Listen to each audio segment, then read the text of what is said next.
नमस्कार दोस्तों, मैं आनंद एक बार फिर से आयुर्वेदिक ज्ञान चैनल की तरफ से आप लोगों के लिए लाया हूं आयुर्वेदिक औषधियों में से कुछ महत्वपूर्ण औषधियाँ। आज जो औषधि मैं बताने जा रहा हूं यह समझ लीजिए बहुत ही महत्वपूर्ण औषधि है और जो कि हमारे गांवों में और बाहर भी शहरों में भी सुलभता से उपलब्ध हो जाती है। जी हाँ, मैं बात कर रहा हूँ गिलोय के बारे में। वैसे आप में से अधिकांश गिलोय के बारे में सुने तो ज़रूर होंगे कि इसके कितने गुण होते हैं, इसका कितना लाभकारी होता है। और यकीन मानिए यह मनुष्य के शरीर में पाए जाने वाले 100 से भी अधिक रोगों को नष्ट करता है। आपको बता दें कि अगर आपने हमारे चैनल को सब्सक्राइब नहीं किया है तो सब्सक्राइब कर लीजिए ताकि आप ऐसे महत्वपूर्ण औषधीय वीडियोज़ को मिस ना करें और साथ ही बेल आइकन दबा दें ताकि आप तक सूचनाएं पहुंच सकें। तो चलिए बिना समय गवाए शुरू करते हैं गिलोय के बारे में जानना। गिलोय एक हिंदी वर्ड है।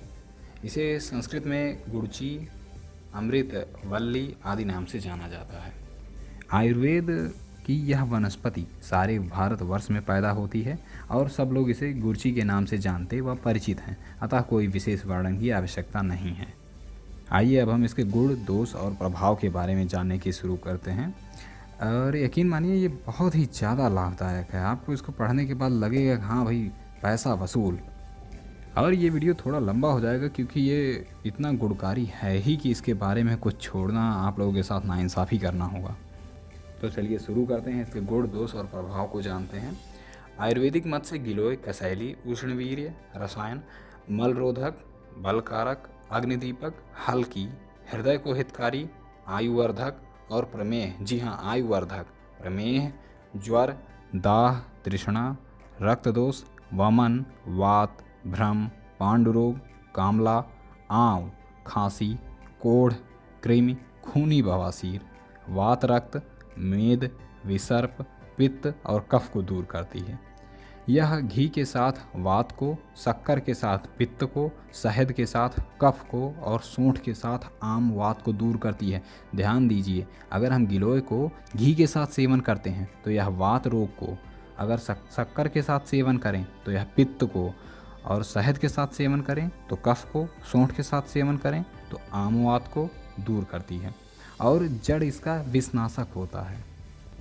ध्यान दें, गिलोय में सामक, ज्वरनाशक, पित्त सामक, मूत्रल और शोधक गुण होते हैं। इसका सामक गुण अत्यंत आश्चर्यजनक होता है।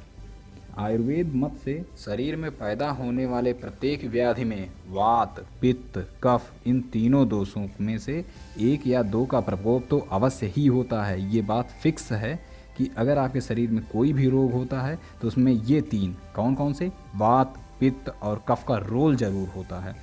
आइए जानते हैं। और गिलोय में सामक गुणों के होने के कारण वह प्रत्येक कुपित या दोष को समानता पर ला देती है।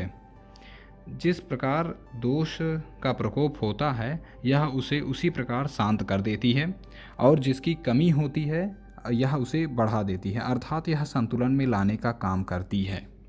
अगर किसी रोगी में कोई रोग है तो यह उसे दूर करती है। यकीन मानिए इसके जैसा गुण किसी अन्य वनस्पति में नहीं है। ज्वरनाशक गुण होने की वजह से हर एक जाति के ज्वरों में निसंकोच से दी जा सकती है। विषम ज्वर हो, चाहे जीर्ण ज्वर हो या कृत रोग हो, मंदाग्नि, रक्त विकार, मूत्र रोग और विषनाशक गुण का नियमन भी करता है ये, तो यह उन सभी में दिया जा सकता है। यूनानी मत से यह पहले दर्जे का गर्म और तर होता है। जो गुर्ची नीम के ऊपर चढ़ती है, और हाँ एक बात बता दें, जो गुर्ची नीम पर चढ़ती है वह ही सबसे ज़्यादा उपयोगी होती है। तो जो गुर्ची नीम पर चढ़ती है वह पुराने बुखार और क्षय या तपेदिक में बहुत लाभकारी होती है। किसमें? पुराने बुखार, जिसको बहुत दिनों से बुखार है और लगभग उसका बुखार लगभग ठीक नहीं होता, जैसे महीनों बुखार चलता है, उसे लगता है कभी ठीक नहीं होता, उसका शरीर एकदम कमज़ोर कमज़ोर रहता है। आगे इसी में हम बताएंगे कि बुखार के बाद की कमज़ोरी को किस प्रकार दूर कर सकते हैं गिलोय के उपयोग से। फिलहाल यह पुराने बुखार और क्षय या तपेदिक में बहुत लाभकारी होता है। यह हर किस्म के ताप को दूर करती है और दिल, जिगर, मैदे की जलन को दूर करती है। खांसी, पीलिया, बेहोशी में फ़ायदा करती है। कफ को छांटती है, भूख को बढ़ाती है। यह कोढ़, उपदंश और गठिया में बहुत मुफीद साबित हुई है। गठिया रोग में आगे हम बताएंगे कि इसका काढ़ा किस प्रकार लाभदायक होता है। यह शरीर की जीवन शक्ति और रोग निवारक शक्ति को बढ़ाने में अद्भुत क्षमता रखती है। रोग के पश्चात कमजोरी को शीतोवलादि चूर्ण 2 मासा, प्रवाल पिष्टि 2 वृत्ति, गिलोय सत्व 1 मासा मधु के साथ सेवन कर चाटने से मनुष्य की जीवन विनिमय क्रिया में बड़ा लाभ होता है। मजिष्टादि काढ़ा के साथ सेवन करने से रक्त विकार में भी अच्छा लाभ होता है। मुख्य तौर पर गिलोय का उपयोग इसके काढ़े के रूप में ही होता है। तो आइए इसके उपयोगों पर ध्यान देते हुए जानते हैं कि ये आखिर किस किस रोगों में किस किस प्रकार से काम करता है। हालांकि हमने आगे जाना कि यह किन रोगों में लाभकारी होता है, लेकिन अब जानेंगे यह किस प्रकार उपयोग किया जाए। तो गठिया तथा मूत्र रोग में इसका काढ़ा या स्वरस पिएं।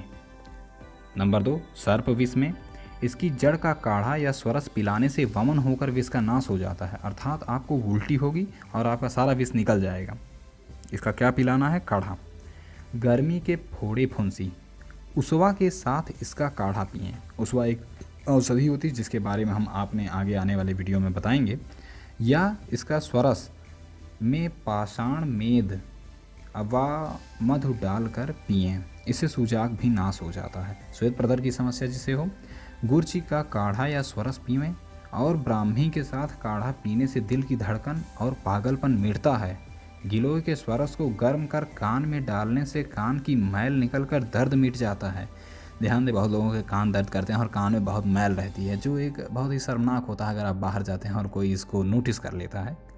तो गिलोय के स्वरस को गर्म कर कान में डालने से कान की मैल तो निकलती ही निकलती है, साथ ही में दर्द भी दूर हो जाता है। अरुचि में, यदि आपको अरुचि है, जैसे भोजन करने का मन नहीं करता या फिर अन्य चीज़ें, तो गिलोय के स्वरस को मधु पीपर में डालकर पीने से तिल्ली का रोग, मंदाग्नि, अरुचि, खांसी नाश हो जाती है। इसके पत्तों को माठा में पीसकर पीने से पीलिया दूर हो जाता है। दोस्तों, पीलिया के कई स्टेज होते हैं जो कि काफ़ी भयंकर मानी जाती है। तो इसके पत्तों को माठा में पीसकर पीने से पीलिया रोग में बहुत राहत मिलती है। गुड़ची और सौंठ का चूर्ण सूंघने या नास लेने से हिचकी दूर हो जाती है।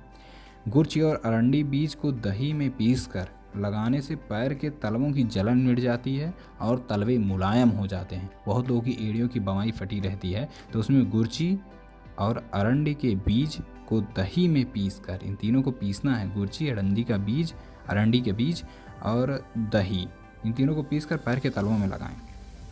गुड़ची का स्वरस मध में डालकर पीने से 20 प्रकार के प्रमेह नाश हो जाते हैं। वात रक्त, इसके काढ़े में अरंडी का तेल व गुगुल डालकर पिएं, अथवा 4 से 5 हर्रे की चूड़ व गुड़ की गोली बनाकर खाएं और उसके ऊपर गुड़ची का काढ़ा पिएं। ये निरंतर आप करते रहें तो आप में वात रक्त संबंधी कोई दोष नहीं होगा। ध्यान दें, जैसा कि मैंने पहले बताया था कि ज्वर के बाद कमजोरी आ जाती है, तो इसको दूर करने के लिए अग्निमांद, गुड़ची, लौंग, दालचीनी 1-1 तोला पानी आधा सेर में पकाएं। जब आधा पानी शेष रह जाए, यानी आधे सेर में पानी पका रहे हैं आप और उसके बाद आधा पानी शेष रह जाए, यानी आधे सेर का पानी आधा हो जाए, तो छान कर बोतल में रख दो। इनको 1 तोला की मात्रा में दिन में 3 बार देने से मंदाग्नि दूर होकर और ज्वर के बाद की कमजोरी नष्ट हो जाती है।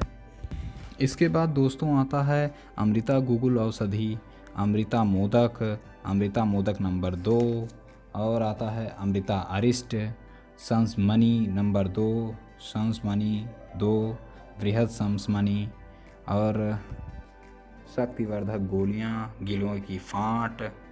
इनमें से अधिकांश, इनको निर्माण करने में अधिकांश औषधियाँ जो हैं वो आपको नहीं मिलने वाली या फिर बहुत मुश्किल से उपलब्ध होंगी, और इनको बनाने में अगर थोड़ी सी मात्रा इधर उधर हो जाए तो ये फ़ायदे के बजाय नुकसान करने लगती हैं या फिर वो गुणकारी गुण नहीं दिखाएंगी जो इनमें मौजूद होना है।